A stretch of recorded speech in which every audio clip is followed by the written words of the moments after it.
Inspired by the last talker, I'm going to have a little song about internet porn. No, just kidding. The widespread use of internet porn is one of the fastest moving, most global experiments ever unconsciously conducted. Nearly every young guy with an internet access becomes an eager test subject. Canadian researcher Simon Lajeunesse found that most boys seek pornography by age 10, driven by a brain that is suddenly fascinated by sex. Now, users perceive internet porn as far more compelling than porn of the past. Why is that? Unending novelty. In this Australian experiment, it's not mere nudity, but novelty that gets arousal skyrocketing. Subjects watch 22 porn displays. See that spike? That's where the researchers switched to porn the guys hadn't seen before. What happened? Their erections and their brains fired up. Why all the excitement? Mother Nature likes to keep a male fertilizing willing females as long as any new ones are around. In that top line, the ram, he needs more and more time to mate with the same old ewe. But if you keep switching females, the bottom line, well, it's just not the same. He can get the job done in 2 minutes flat and keep going until he is utterly exhausted. This is known as the Coolidge effect. Without the Coolidge effect, there would be no internet porn. This old mammalian program, the Coolidge effect, perceives each novel female on a guy's screen as a genetic opportunity. To keep a guy fertilizing the screen, his brain releases the go-get-it neurochemical dopamine for each novel mate or image. Eventually, the ram will tire, but as long as the guy can keep clicking, he can keep going, and so will his dopamine. With internet porn, a guy can see more hot babes in 10 minutes than his ancestors could see in several lifetimes. The problem is he has a hunter-gatherer brain. A heavy user's brain rewires itself to this genetic bonanza, so his brain becomes associated with this porn harem. Such behaviors that are associated with this are being alone, voyeurism, clicking, searching, multiple tabs, fast-forwarding, constant novelty, shock, and surprise. As one young guy once asked, are we the first generation to masturbate left-handed? Now, real sex, in contrast, is courtship, touching, being touched, smells, pheromones, emotional connection, interaction with a real person. Now, what happens when our guy finally gets with a real mate? Well, researchers don't know much about the effects of internet porn for several reasons. In 2009, when Lajeunesse tried to study porn's impact, he couldn't find any college-age males who weren't using it. So the first serious dilemma is that studies have no control groups. Now, this creates a huge blind spot. Imagine if all guys started smoking at age 10 and there were no groups that didn't. We would think that lung cancer is normal for all guys. Undaunted by his lack of non-users, Lajeunesse asked 20 male students, is internet porn affecting you or your attitudes towards women? Their answer, nah, I don't think so. But they've been using it for about a decade then, pretty much non-stop. This is like asking a fish what it thinks about water. Which brings us to a second problem. Now, researchers haven't asked porn users about the symptoms Zimbardo described in The Demise of Guys. Arousal addiction symptoms are easily mistaken for such things as ADHD, social anxiety, depression, concentration problems, performance anxiety, OCD, and a host of others. Now, healthcare providers often assume that these conditions are primary, perhaps the cause of addiction, but never really the result of an addiction. As a consequence, they often medicate these guys without really inquiring about if they have an internet addiction. So guys never realized that they could overcome these symptoms simply by changing their behavior. Now, the third problem is it's hard to believe that sexual activity can cause addiction because sex is healthy.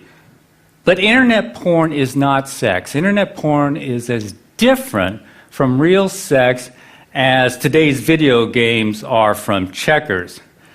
Watching a screen full of naked body parts won't automatically protect one from arousal addiction. In this Dutch study, here's the title, they found that, in fact, of all activities on the internet, porn has the most potential to become addictive. Here's why. This ancient program, the reward circuit, evolved to drive us towards natural rewards, such as sex, bonding, and food.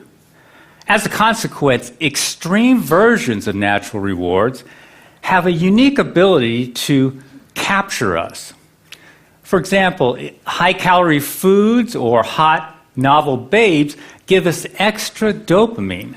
Too much dopamine, though, can override our natural satiation mechanisms. For example, give rats unlimited access to junk food, and almost all of them will binge to obesity. This is also why 4 out of 5 Americans are overweight, and about half of those are obese. That is, addicted to food. Now, in contrast to natural rewards, drugs such as cocaine or alcohol only hook about 10% of users, whether they are rats or humans. This binge mechanism for food or sex was once an evolutionary advantage. In essence, it is getting it while the getting is good. Now, you can think of wolves packing away 20 pounds of meat per kill, or it's mating season and you're the alpha male. What if mating season never ends? All those hits of dopamine can tell your brain to do 2 things. First, they say, man, you have hit the evolutionary jackpot. Second, they kick in a molecular switch called delta phos-B. I know it's a fancy word, but dopamine kicks in delta phos-B, and that starts to accumulate in the brain's reward circuit. Now, with excess chronic consumption of drugs or natural rewards, this buildup of delta phos-B starts to alter the brain and promotes a cycle of binging and craving. If the binging continues, the delta phos-B builds up, and it can lead to brain changes seen in all addicts. So the dominoes are excess consumption, excess dopamine, delta phos-B, brain changes. One of the first changes is a numb pleasure response. It kicks in, and so everyday pleasures really don't satisfy a porn addict. At the same time, other physical changes in the brain make the brain hyperreactive to porn. Everything else in the porn user's life is sort of boring, but porn is super exciting. Finally, his willpower erodes as his frontal cortex changes. I can't emphasize this enough. All addictions share these same brain changes and the same molecular switch that kicks them in, delta phos-B. Now, scientists have used brain scans to measure these changes in drug addicts. Up here, these scans show a reduced pleasure response in drug addicts.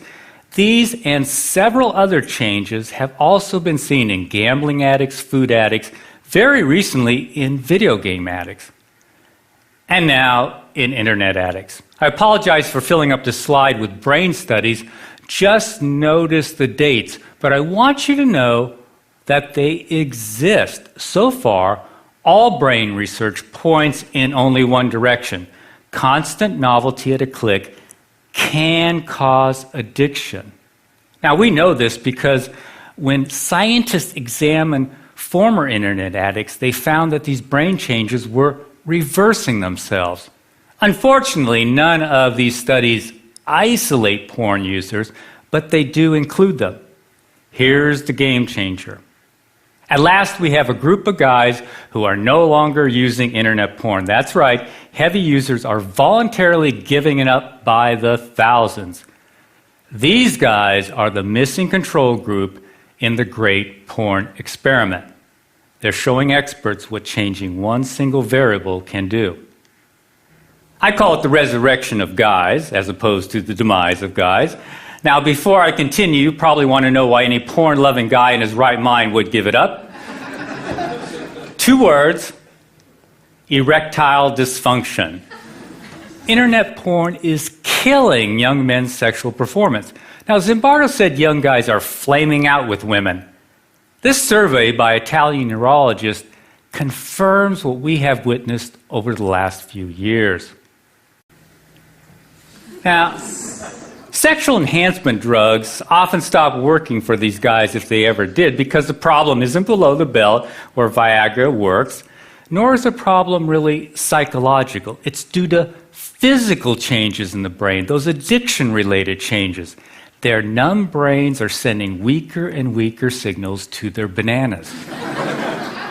As Dr. Foresta says, it starts with lower reactions to porn sites, then there is a general drop in libido, and in the end, it becomes impossible to get an erection. There are 3 takeaways from this. First, Foresta is describing a classic addiction process, gradual desensitization.